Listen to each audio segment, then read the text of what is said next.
Tobengana chaque jour te. Tobengana tous les jours te. Ba camarade baza bateau yo boko komana et les 3 jours 4 jours te. Ba olamuki ndenge nini.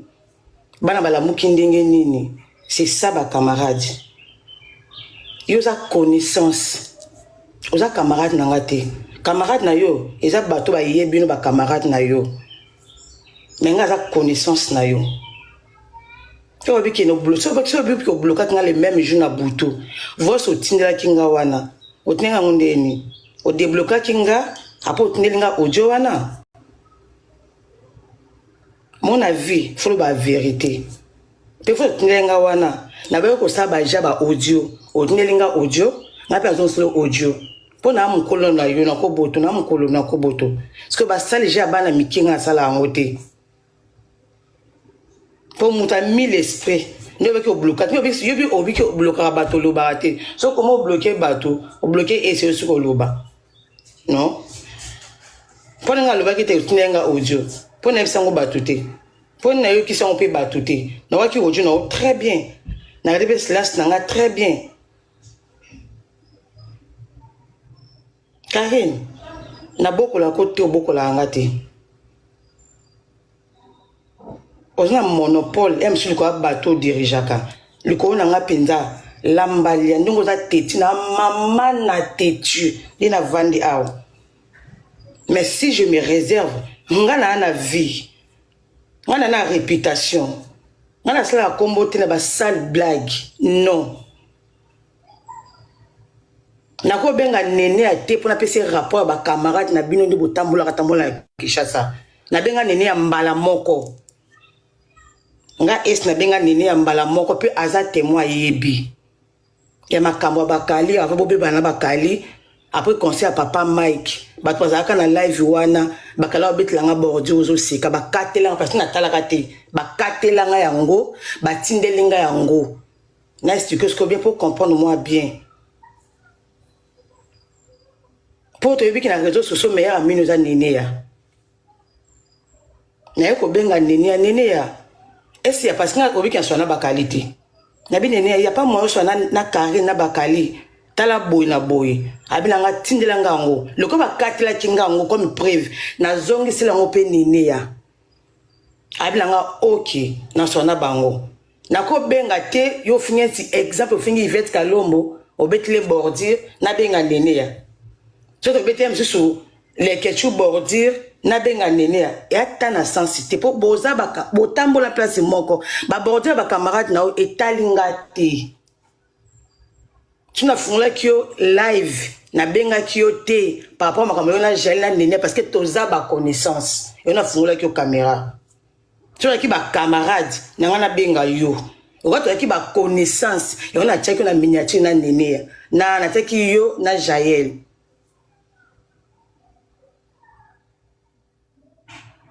Ok?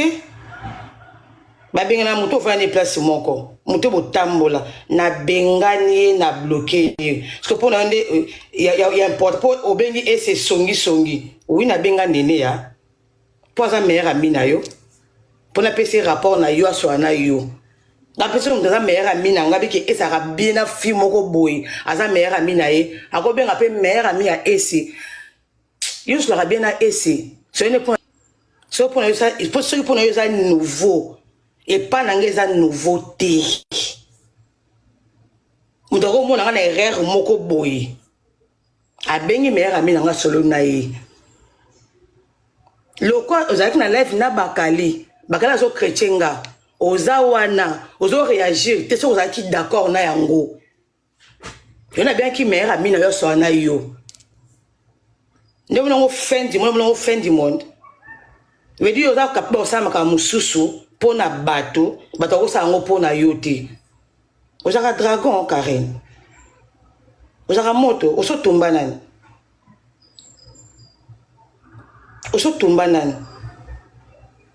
Songi pa benga ki nene ya.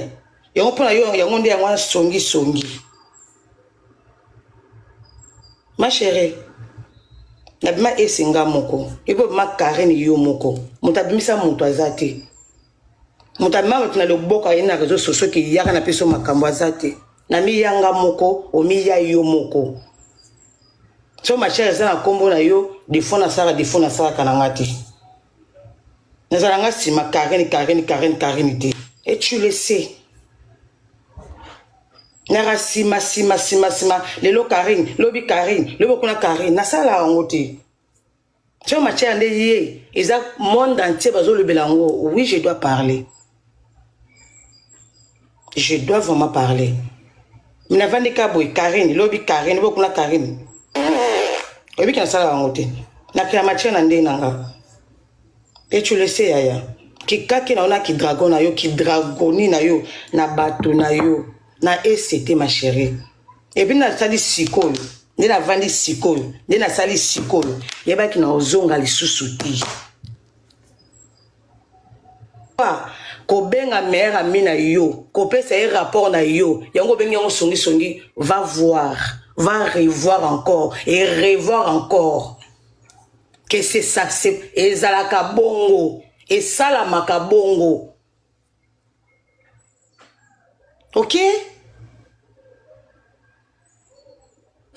Va revoir ça. M'doit bien appeler son bal nanga papier si père. Benga na ese.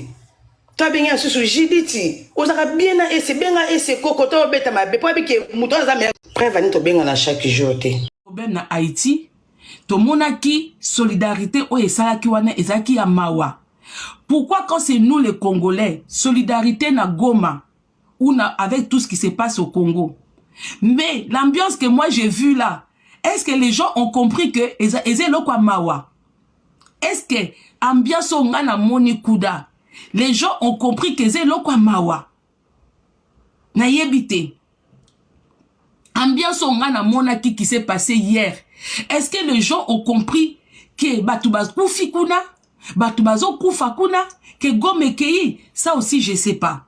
Mutuna muta kwa kope ça, na osenga batwa mayele hein. To débattre, pose à te ko mama Congo te. Des fois faut que toi kanaba sija boye, pour toi ba mitu na biso eza wapi. Ça, c'est de 4. Hein? De 5. Quand on parle de solidarité au Congo, ba musicien nini o biso to kokai ko zela penza bazala pekuna. Parce que j'ai vu chez les Américains, bazwa ki ba tête. Les Américains, quand ils ont voulu soutenir l'Éthiopie, en dehors de Michael Jackson, qui était aussi une de tête, il y a eu que des grandes têtes. Et pas d'Abisso, il y a beaucoup de musiciens congolais que moi j'attendais de voir. Namonité, Namoni Kofi Olomidete, Aza parmi ma tête. Il y a Opma Babengi di solo ya Congo. Na ebité. Et ça ba sujet, nazo lobaka po na entamé. Namoni Inoxibité. Inoxibi qui représente ce côté là-bas de notre pays. Aza aussi parmi ma tête. Yamboka. Namoni, artiste Ferrego Late. Ferrego Late qui a aussi une chanson. Aza na chanson. O yezo lobela Goma. O yezo lobela ba tragédie wana. Chanson ne kokepe ko beta. Je ne sais pas. Qui encore que je n'ai pas vu au baza pena ba tête. Ba jeune rappeur Nabiso. O ba yemba. Ba yembe la Goma. Ba yembe la situation au Congo. Bope sanga kombo na bango. Boko mata. Ba jeune chanteur Nabiso moko. Ba yemba penza. Ba décortica. Tout ce qui se passe. Namboka Nabiso. Bazala ki ou bazala kite? Je sais pas. Sikoyo, pourquoi tant yo surtout bazwa ki na organisation wana, pourquoi il n'y a pas eu une chanson en commun pour nako réveiller? Pourquoi est-ce qu'ils n'ont pas eu le temps de créer une chanson et marquer Batou, ba réveiller Penza, ba décortiquer? Quand il s'est passé Babi Toumboué Bandoleka en Afrique du Sud, il y a une chanson pour Nakolobela. Mais je ne sais pas. Sikoyo, bozo lobela, babiloko ezoleka, ils ont eu le temps de faire un concert de solidarité. Mais il y a aussi des musiciens des autres pays, les gens qui défendent aussi l'Afrique. Par exemple, le musicien ivoirien, il y a un musicien ivoirien, c'est qui déjà? Ce musicien ivoirien qui défend beaucoup l'Afrique. Pourquoi il n'a pas été invité? Alpha Blondy, il défend beaucoup l'Afrique. C'est aussi un figure qu'on pouvait voir là-bas. C'est aussi un figure qu'on pouvait voir là-bas. Parce que, non seulement, même s'il n'est pas du Congo, mais c'est quelqu'un qui parle beaucoup de l'Afrique. C'est quelqu'un qui défend beaucoup le peuple noir. Pourquoi il n'a pas été invité?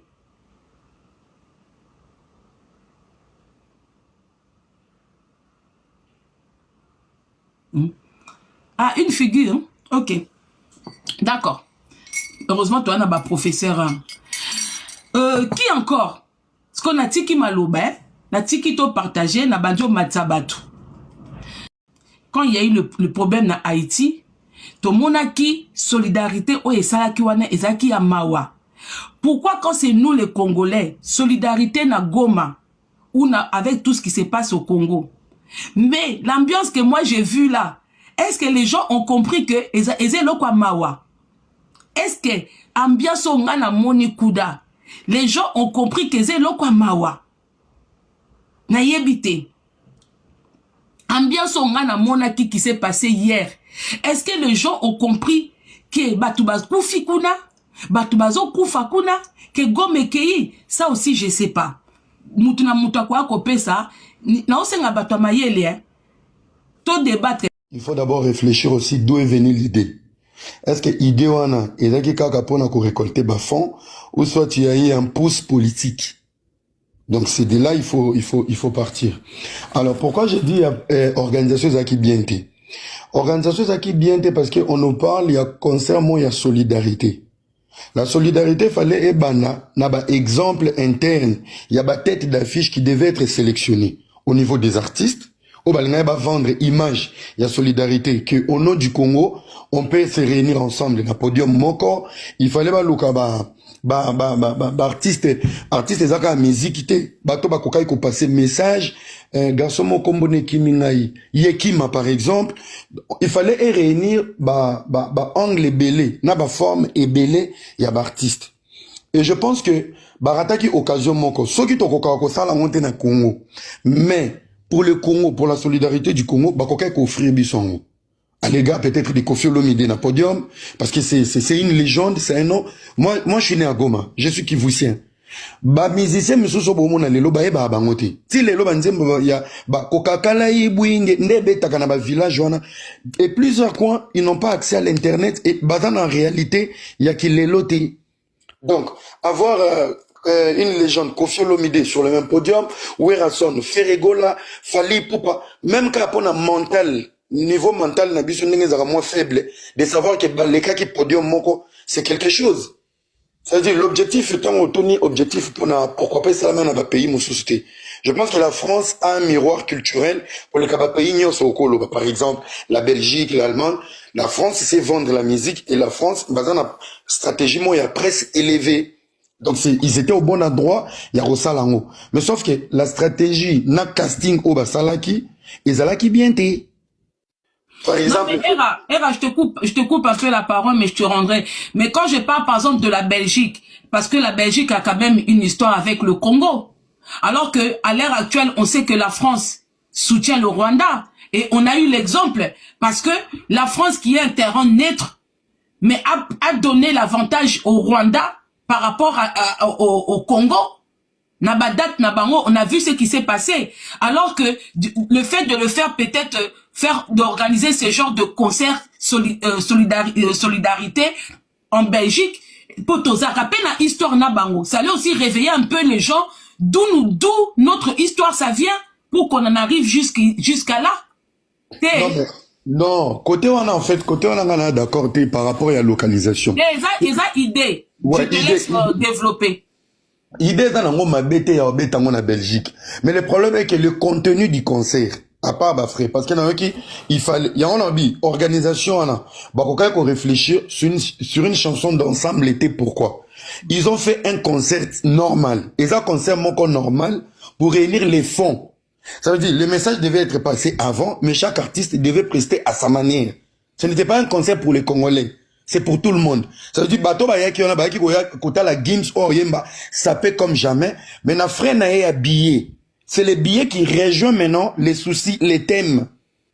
Donc, il fallait encore m'attaber, 207, il ne devait pas pleurer ou pour montrer aux gens que Tozana Mawa. Non. C'est un concert. Les fonds, c'est les fonds. Donc, le thème, c'est les fonds.